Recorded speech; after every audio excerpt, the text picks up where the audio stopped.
रब्बी इश्रह ली सदरी वयस्सिर ली अमरी वाहलुल उक़दतम मिन लिसानी यफ़क़हू क़ौली। अस्सलाम वालेकुम व रहमतुल्लाहि व बरकातुहू। उम्मीद करता हूँ कि आप लोग खैरियत से होंगे, खुश होंगे, महफूज होंगे। अल्लाह को सलामत रखे, अल्लाह को कामयाबी कामयाबी से नवाजे। आज के लेक्चर की तरफ चलते हैं। रिसेंट लेक्चर डिस्कस किया गया टाइप्स ऑफ मोशन के ऊपर, हर टाइप ऑफ मूवमेंट को डिस्कस किया गया क्योंकि बेसिक काइनेमेटिक्स का चैप्टर चल रहा है और काइनेमेटिक्स की बेसिक जो पहचान ही ये है कि उसमें मूवमेंट की बात हो रही है। अगर काइनेमेटिक्स के अंदर मूवमेंट की बात नहीं हुई तो फिर आपके पास वो काइनेमेटिक्स चल ही नहीं रहा।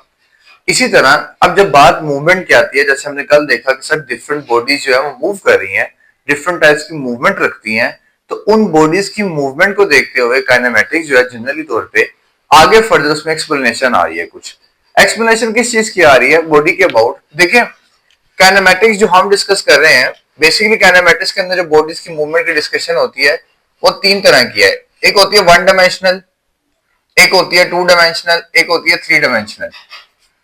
अब बेसिकली हम जो यहाँ पे बेसिक डिस्कस करते हैं वन डायमेंशनल करते हैं। वन डायमेंशनल का मतलब ये है कि लीनियर, या जिसको अपनी दूसरी जुबान में हम कह सकते हैं रेक्टिलिनियर मूवमेंट जो है वो वन डायमेंशनल मूवमेंट कहलाती है। ठीक है, तो काइनेमेटिक्स में अभी हम जो डिस्कस कर रहे हैं वो वन डायमेंशनल डिस्कस कर रहे हैं, लीनियर या रेक्टिलिनियर डायमेंशंस को। 2D जो है बेसिकली इसमें अगर मैं फॉर एग्जांपल आपको कहूं कि आपके पास किसी सर्कल की अबाउट मूवमेंट है या ये जो सेमी सर्कल है इसमें मूवमेंट की डिस्कशन है, तो ये 2D डायमेंशनल होती हैं।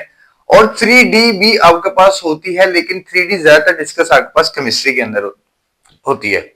तो काइनेमेटिक्स में बॉडी की मूवमेंट जो 1D है, वन डायमेंशनल है, उसको हमने समझना जनरली तौर पे कि वन डायमेंशनल बॉडी की मूवमेंट कौन सी है। काइनेमेटिक्स में बॉडी की वन डायमेंशनल मूवमेंट कौन सी है। तो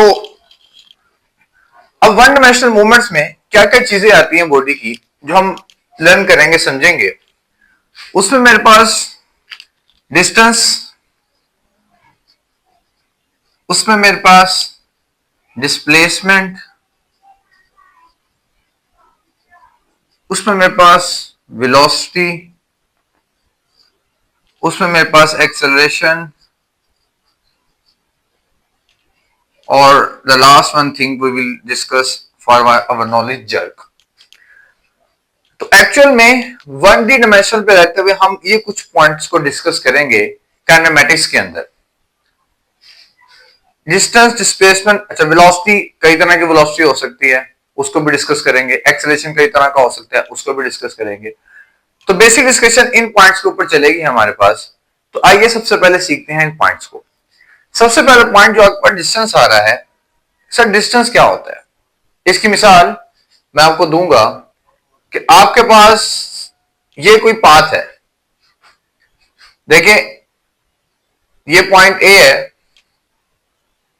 चले एक पॉइंट ये है पॉइंट ए, एक पॉइंट ये है पॉइंट बी। अब कोई बॉडी इस चीज को फॉलो करी, ये क्या चीज है? मतलब ये पाथ है एक। आज बॉडी इस पाथ को फॉलो करते हुए यहां पे जा रही है। तो जब भी कोई बॉडी एक पाथ फॉलो कर रही है, वर्ड मैंने यूज करना है पाथ, बार बार मैंने वर्ड यूज किया पाथ।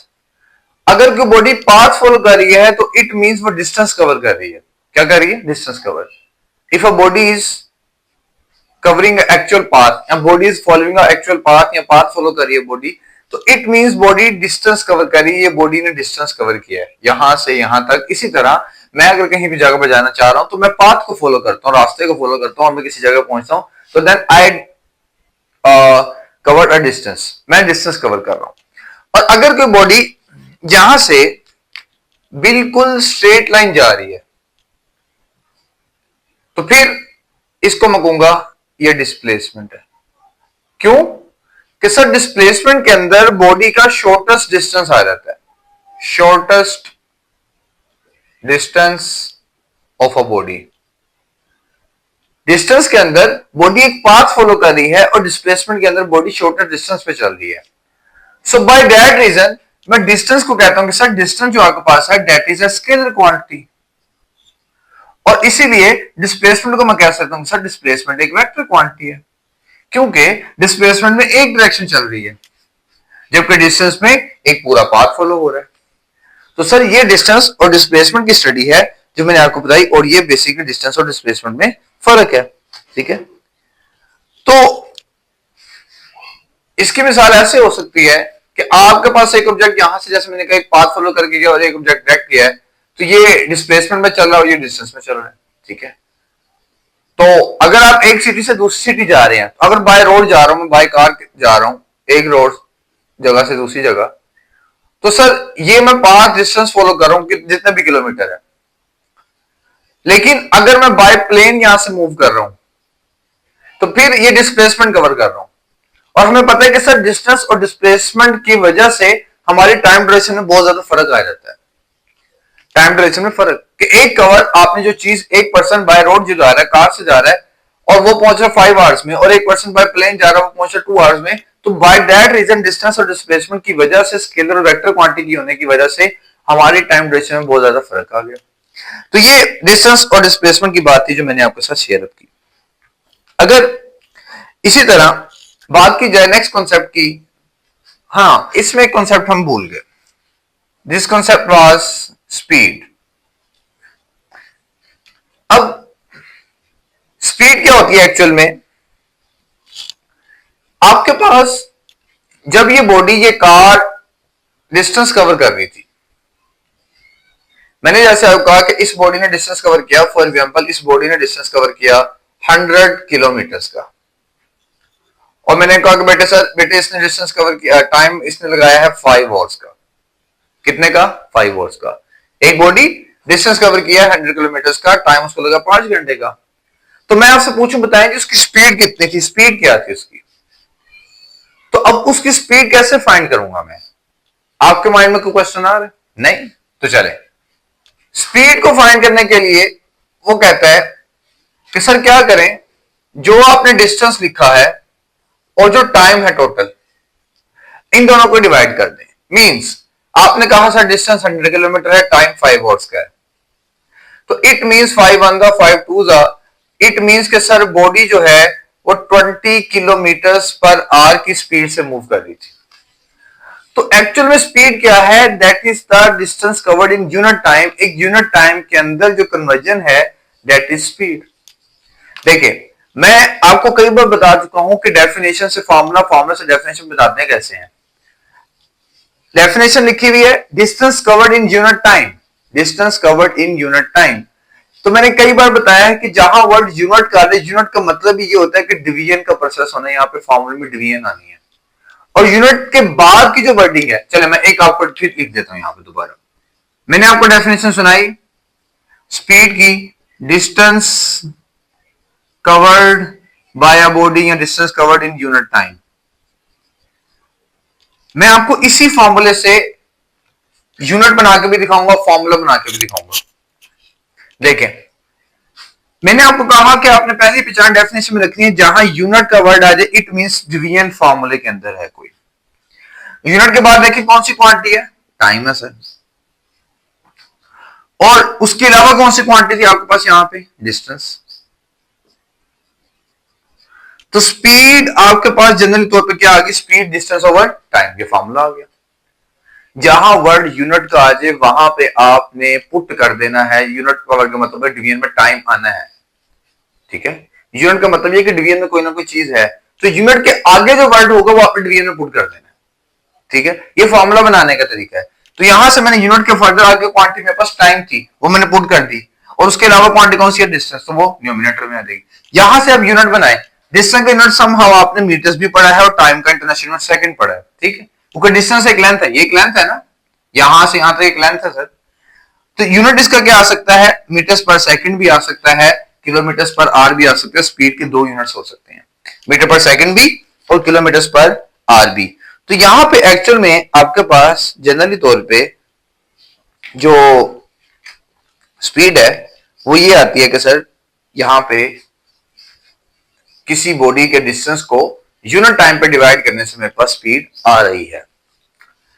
अब अगर स्पीड की बात चल रही है, तो स्पीड के बाद में भी कुछ टर्मिनोलॉजीज और भी हैं, जिनमें इसी स्पीड की टर्मिनोलॉजी में मेरे पास एक और क्वांटिटी भी आती है, जिसकी मैं बात करूंगा आपके साथ कि वो क्वांटिटी कौन सी है।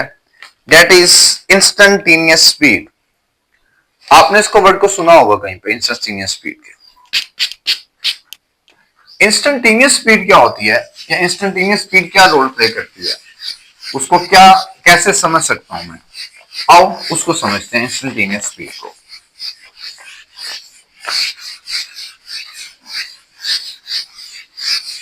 ओके, तो आपके पास बात मैंने की इंस्टेंटेनियस स्पीड की। अब इंस्टेंटेनियस स्पीड का मतलब यह है कि सर मैं किसी जगह पे जाने के लिए घर से निकल रहा हूं, और जब मैं घर से निकलता हूं मेरी स्पीड कुछ और थी, लेकिन आहिस्ता आहिस्ता टाइम गुजरने के साथ साथ मेरी स्पीड इंक्रीज भी हुई, बीच में डिक्रीज भी हुई। मींस कि मैं निकला हूं, देखिए आप सिटी में जा रहे हैं, सिटी में अगर सफर कर रहे हैं तो आपकी स्पीड नॉर्मल तो बस सेम नहीं रह सकती, कभी आपकी स्पीड हाई होगी कभी लो होगी। तो मुख्तलिफ टाइम में मेरी स्पीड डिफरेंट थी। मतलब मैं अगर कहूँ मेरी जर्नी टोटल 1 आवर की थी, तो मैं कहूंगा 1 आवर के अंदर मेरी स्पीड बहुत दफा चेंज हुई, बहुत दफा क्या हुई, चेंज हुई। अब इस स्पीड को जो बहुत दफा चेंज हो रही है, फॉर एग्जांपल उस स्पीड में अगर किसी एक स्पेसिफिक पॉइंट पे very short interval of time के लिए, देखिए इंस्टेंट का मतलब होता है मैं अचानक अगर किसी चीज को चेक करना चाह रहा हूं।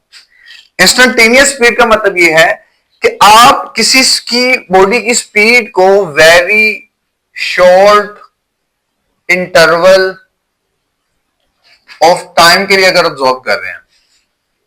जैसे मैंने कहा कि जी मेरी जर्नी 1 आवर की थी, तो 1 आवर में से आप कहते हैं सर 47 मिनट 15 सेकंड पे आपकी स्पीड क्या थी, दैट इज इंस्टेंटेनियस स्पीड, क्योंकि बहुत शॉर्ट इंटरवल ऑफ टाइम के लिए आपने पूछी है।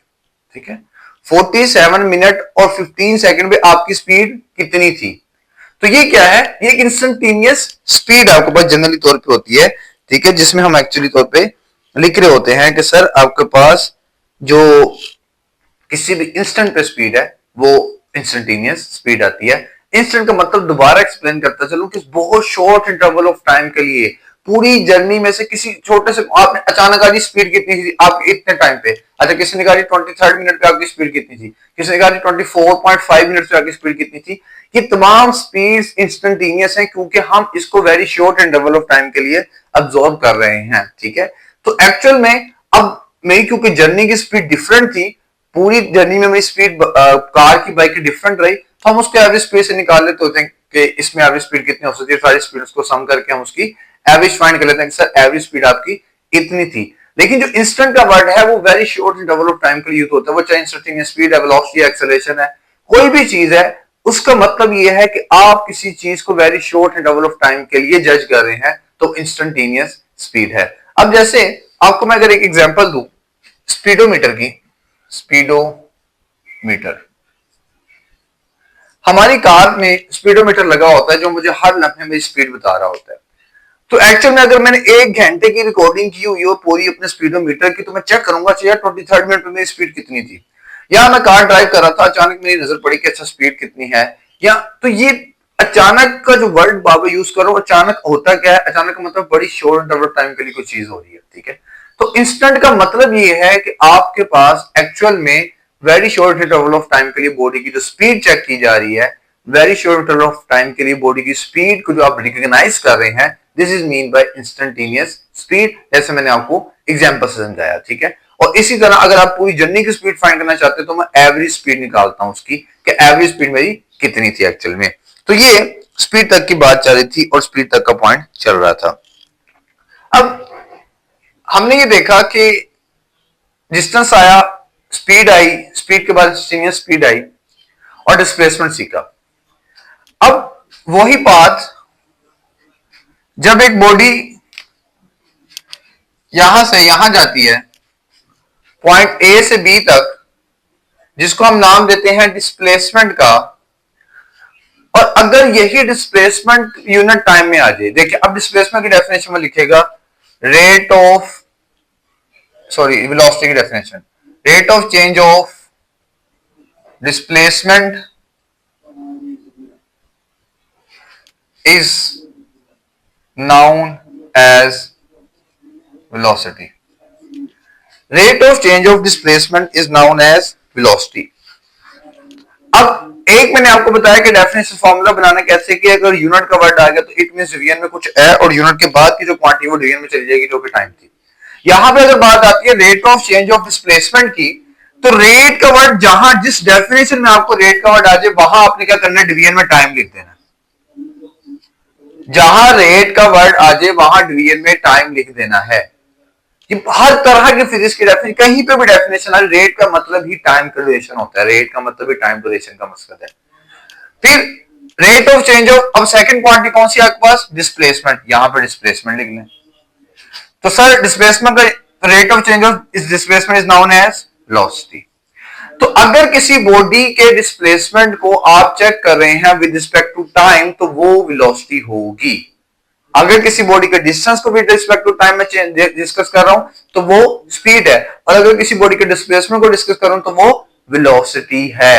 अब फॉर्मूले की बात अगर आती है, सर देखें चाहे डिस्टेंस हो चाहे डिस्प्लेसमेंट हो, ये सारे लेंथ की कैटेगरीज में से हैं। तो अगर इंटरनेशनली तौर पे मैंने लेंथ का यूनिट देखा तो वो मीटर था और टाइम का सेकंड था, तो यूनिट्स क्या रहेगा, मीटर्स पर सेकंड। तो ये वेलोसिटी मीटर पर सेकंड में भी हो सकती है, किलोमीटर्स पर आवर में भी हो सकती है, ये बात याद रखिएगा। इंटरनेशनली तौर पर अगर आप वेलोसिटी का यूनिट यूज करते हैं तो आप मीटर पर सेकंड यूज करेंगे।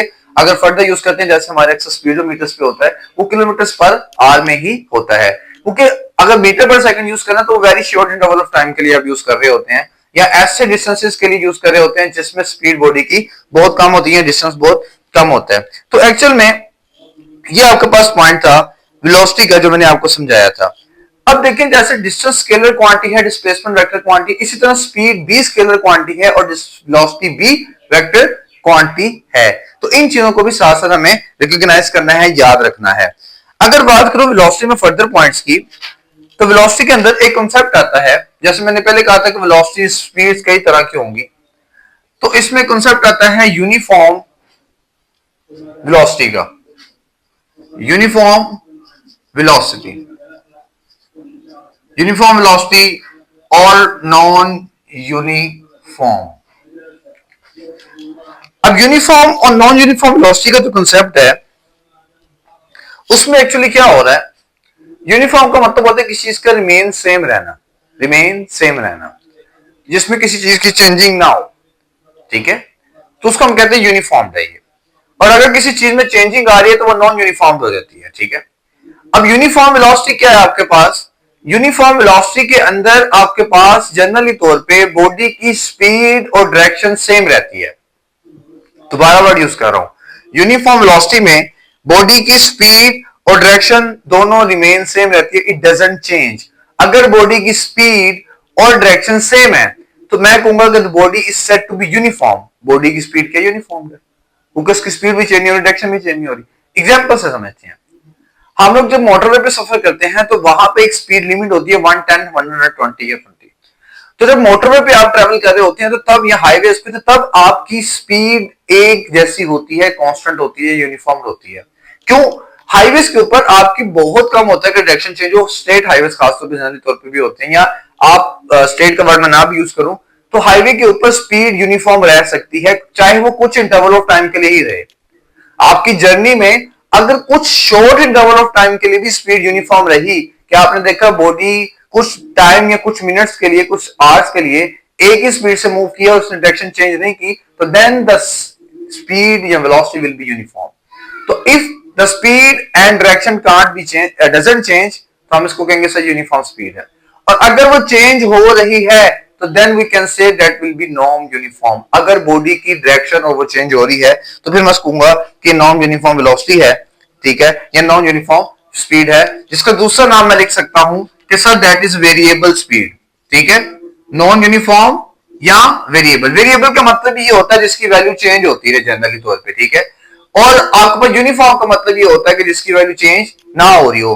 तो यूनिफॉर्म वेलोसिटी के अंदर मैंने आपसे कॉन्सेप्ट डिस्कस किया कि sir if speed and direction doesn't change, अगर ये चेंज नहीं हो रही तो then it is said to be uniform velocity, और अगर चेंज हो रही है तो then it is said to be non uniform velocity. या पास वेलोसिटी तक का कॉन्सेप्ट मैंने आपके साथ डिस्कस किया है। कल इंशाल्लाह मैं लेक्चर में आपके साथ डिस्कस करूंगा एक्सेलरेशन को और जर्क को, और एक्सेलरेशन के ही कुछ पॉइंट्स को फर्दर कि कितनी तरह का एक्सेलरेशन होता है, नेगेटिव, पॉजिटिव, रिटार्डेशन, डिक्लेरेशन, ये तमाम चीजों को। तो अभी तक के लिए इस लेक्चर को अच्छी तरीके से समझिएगा। मिलते हैं नेक्स्ट वीडियो में, तब तक अपना ख्याल रखिएगा। फी अमानिल्लाह।